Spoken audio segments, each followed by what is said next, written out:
Hello, everyone, and welcome to Schwab Coaching. My name is Cameron May. I'm a senior manager here at Schwab, and this is Getting Started with Options. We are in lesson 4 in an intended series of 10, and in the first 3 lessons, we tackled the first 3 of 4 basic building blocks upon which all option strategies are built. In lesson 1, we talked about buying calls. Lesson 2 is buying puts.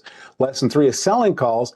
And today, we're getting into selling puts, the 4th and final building blocks. So this has been a large accomplishment for those that are new to options trading. We've made some big strides toward really understanding the world of trading options.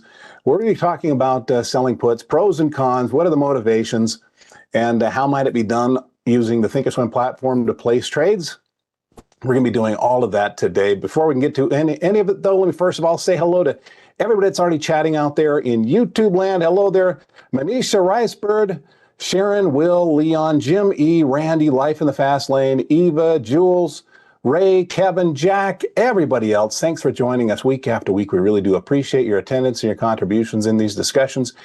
If you are here for the very first time, or as if this is your first video that you're watching, welcome. It's great to have you on board. And if you're watching these presentations on the YouTube archives, enjoy the show. Watching the archives is fabulous, but also be aware that you're invited to join us in the live discussions if you like to be here.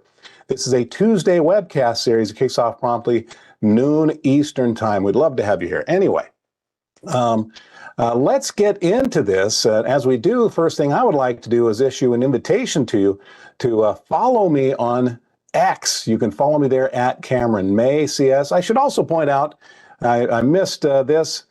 I'm being joined here in the live stream by my very good friend Connie Hill. She's going to be hanging out with the chat audience. She's going to be answering any questions that I can't get to. Thanks for having my back there, Connie. You can follow Connie on X as well, at Connie Hill CS. But X is the very, very best place to connect with your favorite presenters in between the live streams. So let's get into this. First thing that we need to do, as we always do, is pause to consider the risks associated with trading and investing. These risks are real, so do bear them in mind. Options carry a high level of risk and are not suitable for all investors. The information here is for general informational purposes only and should not be considered an individualized recommendation or endorsement of any particular security, chart pattern, and investment strategy. The cash secured put strategy risks purchasing the corresponding stock at the strike price when the market price of the stock will likely be lower. Investing involves risks, including loss of principal. Short options can be assigned at any time up to expiration, regardless of the in-the-money amount. And any investment decision you make in your self-directed account is solely your responsibility. Okay, so quickly, let's revisit where we've been and where we're headed in this series of lessons. Lesson 1, as I mentioned, was that building block number 1, long calls. Then we moved on to building block number 2, long puts. Building block number 3 was short calls. And here we find ourselves building block number 4, short puts. Then next week, you'll make sure you don't want to miss this one. We're going to get into options pricing and Greeks, which may not sound terribly exciting, maybe a little bit exotic, but options pricing is key to understand when one is attempting to trade options. Understanding how prices are currently determined, determining what I'm paying for or what I'm receiving as a premium is important, but also understanding what might influence the changing of those options prices in the future. When we're buying stocks, it's a little bit of a luxury. You just know, oh, I bought it $100, it went to 110, great, that's a profit. Unrealized until I sell it. But with options, there are multiple variables that can change whether a trade is profitable or unprofitable. It's not just the value of what the stock does after we enter into an option on that stock. So make sure that you're here for lesson 5. But what are we doing for lesson 4? Here's the agenda. We're going to be talking about short puts, also sometimes, depending on circumstances, referred to as cash secured puts. I'll explain that terminology as we go through this discussion. But we're going to be talking about why and what is a cash secured put, what is a short put, why might a trader want to do that. We're going to walk through the basics of selling cash secured or short puts. We're going to place an example trade using the Thinkorswim platform, and we're going to do that right away. And then we're going to prepare ourselves for our next discussion, next steps to keep learning. Cynthia says, are all the previous lessons recorded? They are, Cynthia. Yep, you can go watch them right after this webcast is over. You can find those on our Trader Talks channel on YouTube. I'll make sure to show you where to find that. Okay, so let's get right into selling puts. And to set the discussions for today, the example for today, we're going to be using Walmart. So what do you notice about Walmart as we look at just the chart of the stock? Well, it's been a great run for Walmart for this year. It's been running up and up and up and up and up. The stock recently sort of moved into what we'd call a price channel, going sideways for a couple months. But now it seems to be pushing up through a recent price ceiling, possibly ready to move again. And some of you who just learned about options, or maybe you're more veteran, might look at this and say, ooh, that looks bullish. Maybe a trader might buy a call under these circumstances. That's one basic bullish approach to trading options. A second basic bullish approach is selling a put. So buying a call is a bullish strategy. Selling a put is a bullish strategy. So let's go. I'm going to go place the trade right now, and then we'll talk about what in the world we just got ourselves into. So I'm going to go to Walmart. And how about for today's example, let's go to the 21st of February. Let me close this up so you can see the whole chain. I know that some of you are just getting used to letting your eyes sort of settle on this options chain. So again, we're on the Thinkorswim desktop trading software platform that can be downloaded for no charge, just from within your Schwab online account. You go right to the trade tab and you'll see Thinkorswim there. But you download this, you log in using your Schwab credentials, and you'll see just what I'm seeing here. And we're going to go to the trade tab, enter our symbol here, and down below are going to be what we call the options chain. And I'm going to go to the 21st of February. These are contracts expiring in 24 days, representing 100 shares of either potential ownership or maybe a different associated potential obligation. So let me click on the 21st of February, and I'm going to go down, looking at the strike prices. We are going to be striking a deal with another trader out there. And today's deal, we're going to go for the $95 strike for the 21st of February, and we're going to sell a put. So here's the example trade. A short put, also known as selling a put. So if we sell the $95 put, that's going to be the 21st of February, 95 put. That looks like that's trading for between 164 and 169. Let's not be too generous here. I like to use the nice round numbers just to keep the focus on the learning. Let's say that we get $1.65 by selling this put. And I'm going to do that right now. So how do we sell a put? Well, we go to the option chain. We find the put that we're interested in. We go to the bid price. And when we want to buy something, we'll typically go to the ask price. Hey, how much are you asking for that? Well, okay, I'll pay your buy price. I'm buying. If we want to sell something, hey, how much will somebody bid me for this? And then you sell to the highest bidder. We're going to sell at the bid price. I'm going to click on that, and that creates an order to sell right down there. Now, give me just a moment here to hide this left column so we can see the whole sell bar here, the order bar. And by default, my Thinkorswim is set up to bring up an order to sell one contract, the -1 here. Yours might be 10, so keep an eye out for that. I'm just going to use one as today's example. Selling one, 21st of February, $95 put on Walmart. Right now, I said maybe we get $1.65. Prices have changed, even as we've been talking. We might only be able to get $1.60. That's okay. I'll just change it to $1.60. I'm going to click confirm and send. We're going to sell this put. And you'll notice, let's make a note here. I'm going to jot down these numbers. 160 is our maximum profit. 9,340 is our max loss. Oh my goodness, that's intimidating. We're going to talk about that. There is a commission to be paid here, 65 cents. And I'm going to send this order off, and let's see if we can get it quickly filled. And then we're going to talk about what in the world we just got ourselves into. So Jack's pointing out there's an earnings coming up. You raise a great point, Jack. For some traders, they do not like to do their trading over earnings announcements. So maybe they just make sure there's not an earnings coming up before the expiration. For others, they don't mind trading over earnings. That's a personal preference thing. All right, so we just sold for 162. So I'm going to put that in here. just sold this put for 162. What in the world did we just get into? Well, we just entered into a contract. Let's talk about the motivations of our trader. There are basically two primary motivations for entering into a short put. Just understand that in both cases, the trader is basically bullish. This is a bullish strategy. But motivation number one is income. Motivation number two is potential ownership of the stock, but not at today's price levels, possibly at a lower future price level. All right, so those are the basic motivations.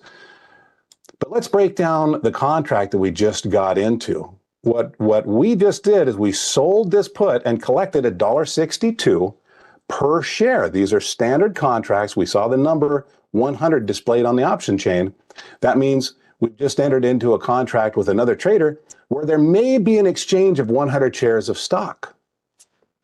Specifically, we collected $1.62 per share, $162, but in exchange, we've given someone else the right to put shares to us, sell shares to us for $95 per share at any time between now and the 21st of February. That's the deal that we just agreed to enter into. Somebody paid us $162. That's what's in it for us. What's our obligation for the next, how many days? How many days we're on this? 24 days? Yep, 24 days. For the next 24 days or through the 21st of February, as long as we remain in this contract, we now have over our heads, basically, the potential obligation to buy shares for $95 per share. So the obvious motivation here for some traders is the $162 that was paid. So let's talk about what may happen from here. I want to talk about the reward potential of this trade, the risk potential for the trade, what sorts of stocks the trader might consider, when to maybe get into these sorts of trades, maybe when to get out of these sorts of trades. So we have a lot to cover. But what might happen from here? What we know is that until the 21st of February, that's this red dashed vertical line to help you visually understand what we've gotten into, someone has the right to sell shares to us. Let's move this line down. Let's activate this drawing. I'm going to drag that down to $95. That's just to sort of represent our obligation. Someone has the right to sell shares to us for $95. The first thing you'll notice is that, hey, that's below the current price. Yeah, if the stock stays where it is, or if it goes higher, if it goes up from here, if it goes sideways from here, or even if it goes down from here, but we're above $95, what is the owner of this put that we just sold likely to do? Oh, Squeckity, let me just read your question here for just a second. So when you pick the strike price, you're guessing where the lowest price would be between now till the expiration date. It's a good question.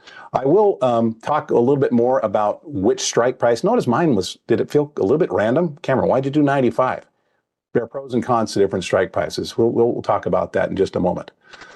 But well, let's say the stock goes up to 100, maybe goes sideways and it's still around 98-ish.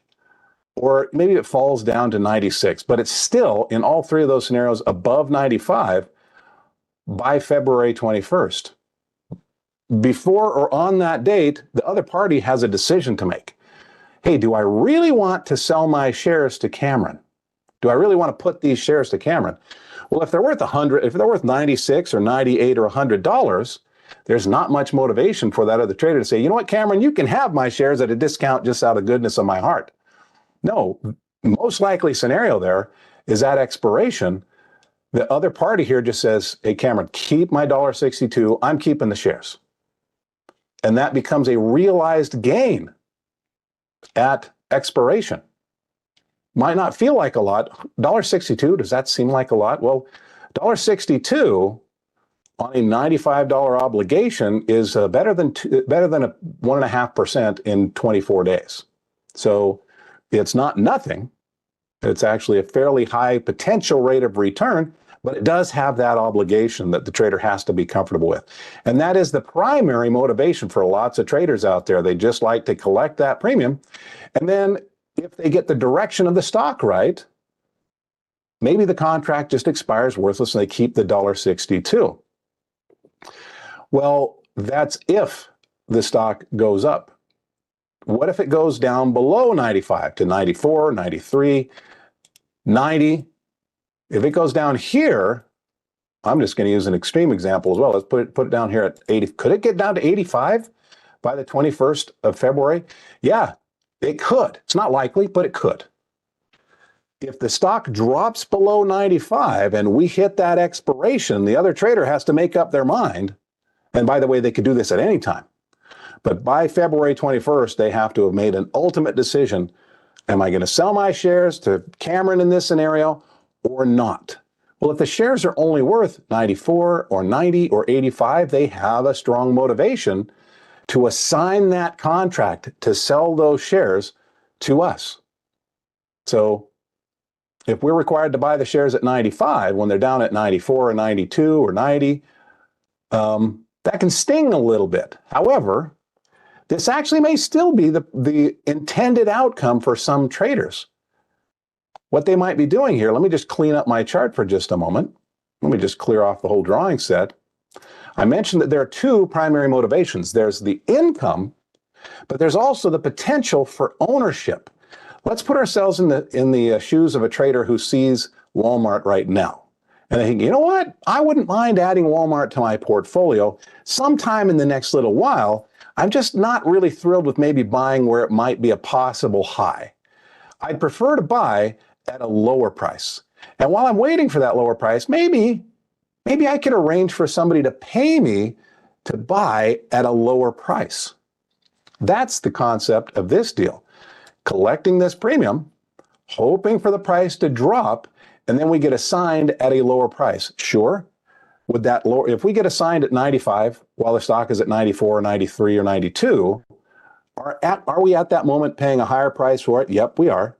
But we're paying less than we would have had we just bought the stock up here at the peak, plus we collected a $1.62 premium. So for some traders, this is actually a strategy that's employed, not just to collect the income, but as a potential entry into a stock. If they get assigned, they do this on a stock that they're totally fine with owning. And as a matter of fact, that may have been their primary motivation in doing this trade in the first place. But the bottom line here is, if we're selling puts, we're taking upon ourselves a contractual obligation to buy shares for a fixed period of time at a fixed period at a fixed price that's entirely at the other party's discretion. So we have to be comfortable with the potential for ownership. So are we all clear then on what the motivations are for why some people do puts, selling short puts? Are we also comfortable with the obligation associated with that step that we've taken, and with just the contractual terms of the deal? That's it. Yeah. So this is looking very much like the contracts that we've already acquainted ourselves with in lessons 1, 2, and 3. So let's really start to get a little bit deeper into the numbers. Let's talk about what is the ultimate risk of this trade. Bruce says, buying a put? How does that work? So Bruce, we actually talked about buying puts in lesson 2. You may want to go back and revisit that if you haven't seen the whole series. But today we're talking about taking the other side of that transaction, the motivations of the seller of the put. With all options contracts, we have buyers and we have sellers. And there's the potential for profit, also the potential for loss for either party. So let's do the not so fun stuff for just a moment. How much is the most that a trader could lose if we decide to do this trade? Squeckity2 says, okay, so you're basically saying it's okay to buying 100 shares of stock at a strike price at any time from now till expiration. Yeah, that's what the put seller needs to be comfortable with before getting into this deal. It's always fun to say, oh, I get 162 bucks. That's fantastic. Yes, we do. And actually, once that 162 is paid to us, who has the right to come and take that money out of our account? Nobody. Yep. Now, we might choose to exit the put later, maybe try, buy out of the put, and we might do that at a higher price than we originally were paid. That can result in a loss, but nobody can twist our arm and make us do that. Yeah, that once it's collected, it's up to us to decide what to do with that money. But what's not up to us is this obligation that's attached to the deal. It's a contract. It's a contractual obligation. So if we are obligated to buy for $95 through the 21st of February, here's the risk. What if the stock does this? Let's go crazy. What if it does that? Is Walmart going to drop down to $65 in the next 24 days? That is highly unlikely. But if we're in a contract that says we have to buy it for $95 and it collapses, that's a risk. And then the other trader might say, I'm not even wait till the 21st of February. I'm selling this thing to Cameron, and then we're buying up here at 95, and we have a huge built-in loss in the stock. So is this a strategy that one would want to employ on a stock where we really were iffy about its near-term future? Probably not. Yeah. Instead, a little bit of a blip downward might not be too bad of a deal. Or if we slip down to 94 and then we have to buy at 95, that might be okay. Traders buying the shares, adding some diversification to their portfolio. They got to pay $1.62 along the way. That's great. But this is a risk that we have to be familiar with. How much is actually the most we could lose? Well, if we're required to buy at 95 and the stock falls way down to zero, we now own a worthless stock for $95. That's a $95 loss minus the $1.62 that we got as a tiny consolation prize. And with this, what is the maximum theoretical, let's phrase it this way, the theoretical maximum loss here?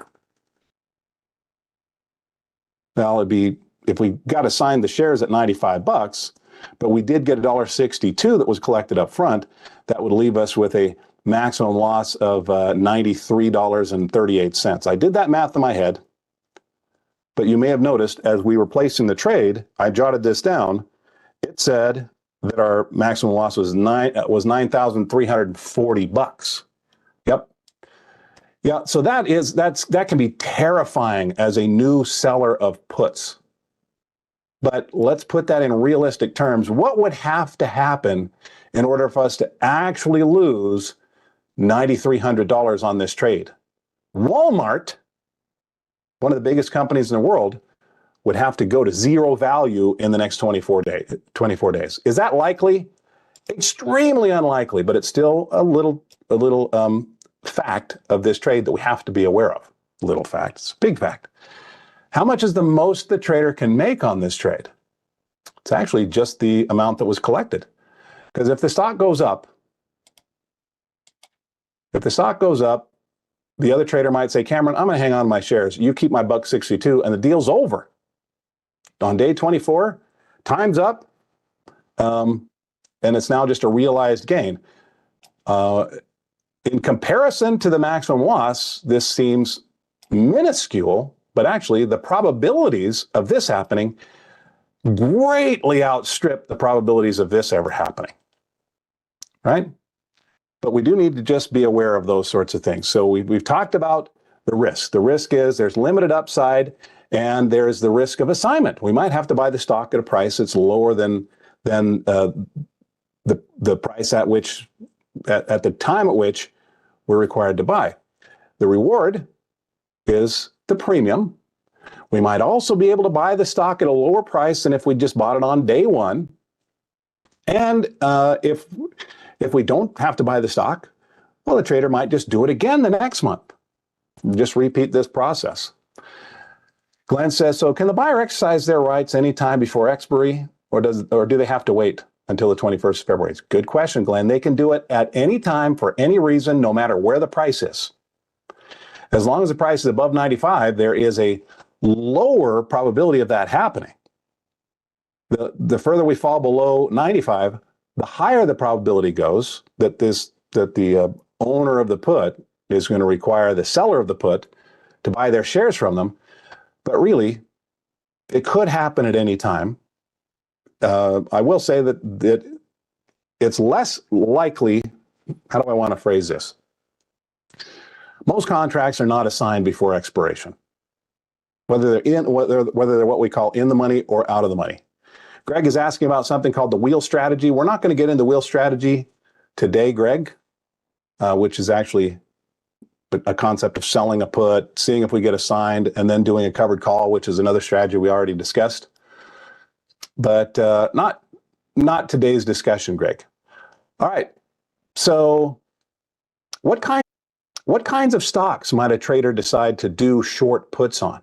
Oh, by the way, let's address this question. There's a big risk to the downside, big risk.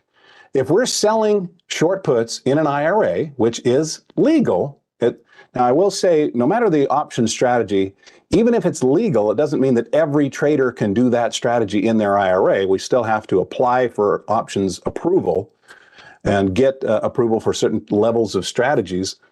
But in any case, if we were to do this trade in an IRA, we're going to be required to have all the cash needed just in case, if Walmart were to fall down to $1 and we're required to buy at $95, well, we better have enough money in the account to meet that contractual obligation. So is this a legal strategy in an IRA? Yes, but it has to be a cash secured strategy. In other words, we have to have the full amount to cover up the difference. We already got $1.62 for this $95 obligation. The cash requirement would be an additional $93.38 that would be dedicated to this trade. It's not technically spent, but it'd sort of be conceptually put on hold in the IRA, if that makes sense.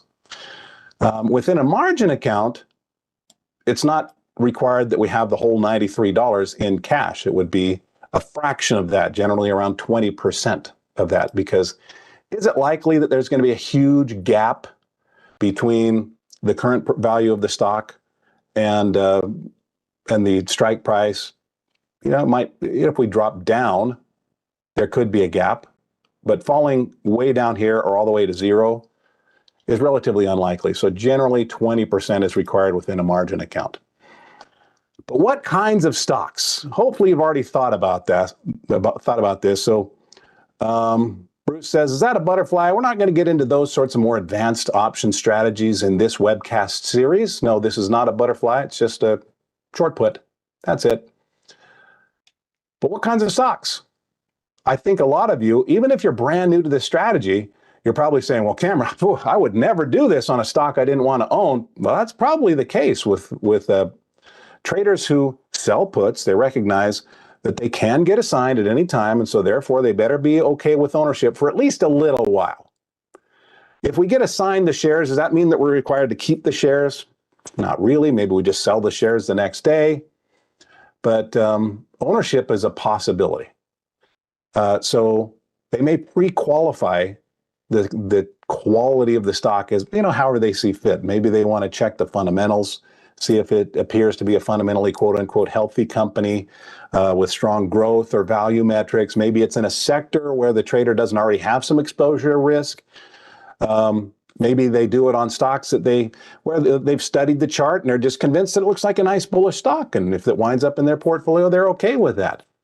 But there are also other pre-qualifiers that would be typical for other option strategies, such as highly liquid stocks or highly liquid options, lots of trading volume. The price of the stock could certainly be a consideration. Having an obligation to buy Walmart for $95 might be very different than having an obligation to buy some other stock for $500. So yeah, price per share can definitely enter the equation here. So a number of considerations, but fundamentals, the sector, the liquidity of stock and its options, the price, technicals, meaning the chart. Those are some of those pre-qualifiers that some traders might bring into the equation before entering into these strategies. Now let's get into building the trade itself. You'll notice I chose the 21st of February, and I chose the $95 put for this example, but could somebody have chosen some other combination of variables here? What if we were to wouldn't it be nice if we just did a really short-term obligation? You might be looking at this saying, Cameron, you're obligated for 24 days. A lot can happen in 24 days. I might feel a little bit more comfortable going for a shorter time frame. Maybe their contracts right now, as of the recording of this webcast, they're only 3 days long. There are others that stretch all the way out for years, 717 days. I think intuitively some of us can relate to going for a shorter time frame. What if I just did same contract, the $95 contract, for just 3 days? Well, that serves my purposes, meaning I'm only on the hook for 3 days. If I really don't want to own the shares, that reduces the likelihood of that happening. It gives the stock less time to misbehave. But on the other side of the coin, it's also not giving the buyer much time to get any value out of this premium they paid to me. So these shorter term options will tend to not deliver as much punch. Look at this $95 put. It's trading between 12 and 15 cents instead of $1.62. That may not even be worth it for the trader. So very short-term contracts tend to not have much juice in them. To the opposite extent, very long-term contracts will have a lot more juice. Let's go all the way out to these 717-day contracts. Look at that same $95 contract. We might be able to get $8.50 for that thing. So we collect that premium, $8.50. Hey, that is multiples of what we're collecting right now, like 5 times as much. Is it 6 times as much? Not quite. 5 times as much. But we're now on the hook for a really long time, possibly. Yeah. How much can a trade misbehave? How far might Walmart fall? Could it go to 65 in the next 717 days, the next 2 years? Could it go to 50? Could it go to 40? And we're sitting on this obligation to have to buy the shares for $95. We collected $8.50, but maybe we might not be feeling so good about that. So for some traders, they're trying to find a sweet spot between very short-term contracts that don't pay a lot of premium and very long-term contracts that pay maybe a more sizable premium, but we're on the hook for a lot longer stretch. Maybe there's a sweet spot in between. For some, they might define that as, maybe 20 days on the low end, maybe 50 days on the high end, but there's certainly flexibility in that definition. But you'll notice the one that I chose for today's example was 24 days. But traders can always just look to see, are we comfortable with stretching the time commitment in order to get a higher premium? That's sort of the trade-off there. So that's for selecting the expiration date time frame on the contract. What about selecting the strike price? Okay, like Paul says, 20 days to 60 days till expiration for him. Yeah, Paul, that's somewhat typical. I've heard that a lot, but it's not going to be universal. There are definitely differences of opinion on that. Let's go back to our 21st of February. Let's say that we've settled on this one. Why did I choose $95? Well, in this case, it's just, again, a balance of the amount received. Is it worth doing this trade? And also the associated price per share obligation. If I wanted to get a higher premium, what I might want to do is agree to pay a higher price for the stock. So with the stock trading here at 97.5, I could even look at getting into a contract where I'm just agreeing, you know what? Maybe I was okay with buying the shares at 97.5 anyway. And instead of buying them today at 97.5-ish, I'll get into a contract giving someone else the right, anytime the next 24 days, you can still sell it to me for 97.5, but they pay a premium for that privilege. And in this case, that's about $2.60, maybe up to $2.64. That's a full dollar more than we were collecting down there at 95. So there's a trade-off here, agreeing to pay a higher price for the stock, but also collecting a larger income for that agreement. So look at this option chain, just sort of eyeball it for a moment, and look to see what happens as we agree to pay lower prices on the stock to the premium, or if we agree to pay higher prices for the stock and what happens with the premium, and see if you sort of get an intuitive feel for which ones might look best to you. I'm not asking for opinions here, but just we're weighing the pros and cons there. So that's how a trader might choose the expiration. It's how they might choose the strike price. Let's say that we've settled on our stock because it's pre-qualified, however we like to define that. Let's say that we have selected our expiration, we've selected our strike price, we're ready to get into a contract. but we don't know exactly the moment, the timing of the entry. What might a trader look for on a stock chart to signal, okay, today's the day to take this position? Well, there are a couple of things they might look for on a stock chart. One of them I already demonstrated here. Let me just clear up my drawing set again. I'm going to draw in a couple of lines here. One up here at a price ceiling known as a resistance level,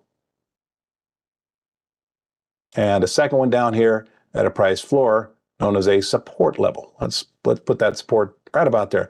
Looks like our stock was trading between about $95 and $90 in a trading range. One signal for some technical traders is when we break out of a previous trading range. We call this a resistance breakout. Previously, traders were resisting advances above $95. If we can just get through that resistance, for some, that might signal the stock is ready to move in a new direction, and maybe employing a bullish strategy like selling a short put might be done at that time. Another time, though, I'll zoom in here a little bit closer so you can see this a little bit in a little bit better detail. You'll notice there were a number of times where we previously tried to get above $95 and failed. After that failure, we came down here and tried to get below $90. Failed to close below $90 here, failed to close below $90 here, except for that day a little bit below, but also failed here. What some traders will do is when they notice a series of price floors or price floor touches setting in, this touch here, the next time it gets down to that level, they might be looking for what we'd call a support bounce entry, also sometimes described as a close above the high of the low day, a hold entry. That's a bit of a mouthful. But put yourself in the shoes of a trader who saw this happening. Price had bounced off this floor a couple of times, come up again, and now it's traveled back down to that floor. Where might the trader be thinking it's heading from here? They might think, hey, maybe we're going to go back up again. And if we do, that could be good for strategies like buying calls or selling puts. If this goes up, it gets less and less likely that current puts will be assigned, and maybe more likely that the trader can just get to expiration, allow the contract to expire out of the money, and keep that original premium. So what some traders will do for an entry is they will look for price to pull back down to a previous price floor. They'll look for the lowest day as we get toward that floor, and we define that as the low day. Not a very sophisticated name. But then they'll look for a subsequent day where we close above the highest point of that low day. Close above the high of the low day. And you'll notice right here, that day, trading ended above the high of this day. So we call that a hold, to close above the high of low day bounce entry. And that might signal an entry for a long call, for buying a call, might signal an entry for selling a put. In any case, it might just be giving the trader more confidence that the stock is less likely to collapse and really cause a short put to move into strong risk territory. So those are a couple of potential entries. They're certainly not an exhaustive list, but I wanted to give just a couple of examples. So that might signal time to get into the trade. Well, we've gotten into the trade. When might a trader decide to get out of the trade? Squeckity says, so the high doesn't have to be the closing price, right? No, yeah, that's right. Well, what we're looking for is for the closing price of a subsequent day after the low to be above the highest point of the low day. So what you can do is you can point at a candle and look up here and see its high value.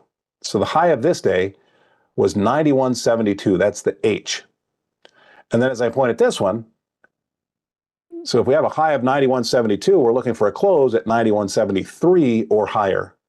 And on this day, we closed at 91.94. Yep, that's 20 cents or better above the close, above the high of that low day. All right, so we have a potential signal to enter. In this case, we're getting in because we have that breakout recently. When might a trader choose to exit this trade? Well, it really depends on their objective for the trade. It can strongly relate to that. But First of all, this is an obligation to own shares of stock. If the trader's no longer at all interested in ownership of the stock, maybe they want to get out of this obligation. If it's a good liquid contract that we've entered into, maybe the trader stands a good chance to be able to just go buy out of that deal. Yep. So let's suppose that our stock has gone from up here, and unlike what we were hoping for, maybe it just is starting to collapse. Uh-oh, this is a bullish trade. The stock is behaving bearishly. Maybe the trader's no longer interested in owning stock. They might go to their option chain, just see how much they're going to have to pay. Those puts, if the stock has gone down, they're going to be more valuable. They might have to pay more than $1.62. Look at this. Right now, it might cost $1.64, $1.65, $1.66 to get out. And the further the stock falls, the more that might cost. But yeah, that might be a motivation to get out if the traders decided they no longer want to be in this obligation. Now, a second reason to get out is if the trade is going well. Let's say the stock is going up and this put is just shrinking in cost. We got paid $1.62 into it. Let's say we get a couple of weeks down the road and we happen to notice, hey, it might only cost us 20 cents to buy out. If I can buy out for 20 cents or 30 cents, I'm still retaining 20% or more, or pardon me, 80% or more of the original premium that was collected, and maybe the trader just chooses to buy out at that point. So one rule of thumb that some traders will employ as an exit is if I can buy out of the contract and just be done and still keep 80% of what I originally collected, time to get out. So for our trade, if we collected $1.62, if we happen to notice, let's say that we could get out for 32 cents or less, if the price of the $95 put has shrunk to 32 cents and we can go buy it out, maybe we just wrap it up. All right. A third thing that for some traders they might want to keep in mind is that if they really didn't get into this for ownership, they're okay with ownership if they get assigned. But if we're getting closer to expiration, let me spell out a slightly different scenario. Let's activate this drawing. Let's move this up, and I'm going to zoom out a little bit so we can see this expiration, okay? Let's say the stock has come down. We're getting closer to that expiration. The likelihood of assignment on this contract is going up. A couple of factors can increase that likelihood. The closer we are to assignment and the lower the price of the stock, the more motivated the owner of the contract is to assign it at 95. So for some traders, when we start to get within like 4 to maybe 10 days of expiration, they may choose to buy out of the contract at that point. But in any case, we just need to be prepared that we might be assigned. If we want to buy out of a contract, how do we do it? Well, we've sold to get into this contract.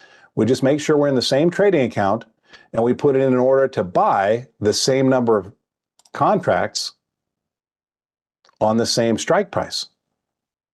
Right now you can see it would cost us maybe $1.65, 66 to get out of this, and that would be a small loss.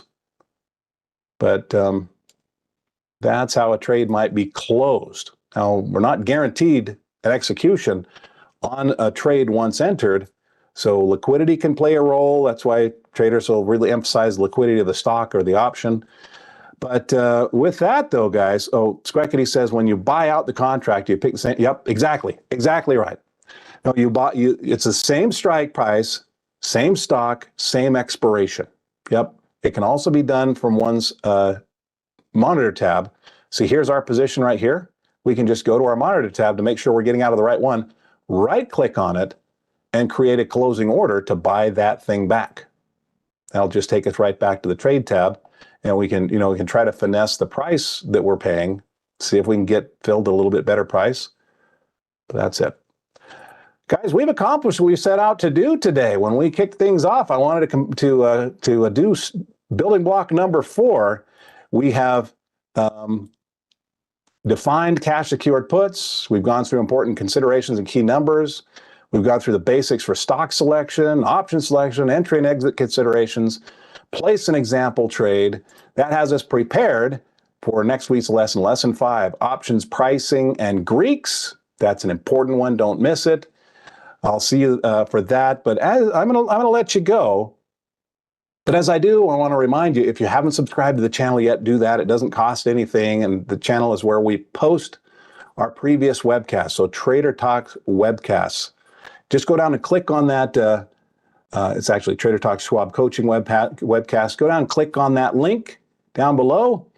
And also follow Connie and me on X, at Connie Hill CS, at Cameron May CS. Best place to connect with your favorite presenters in between these live streams. But everybody, I will see you next week. Thanks, Connie, for helping out in the chats. I'll see you in a future webcast. In the meantime, if you'd like to join me in my other live streams, I'll also look for you on X. But whenever I see you again, until that moment arrives, I want to wish you the very best of luck. Happy trading. Bye-bye.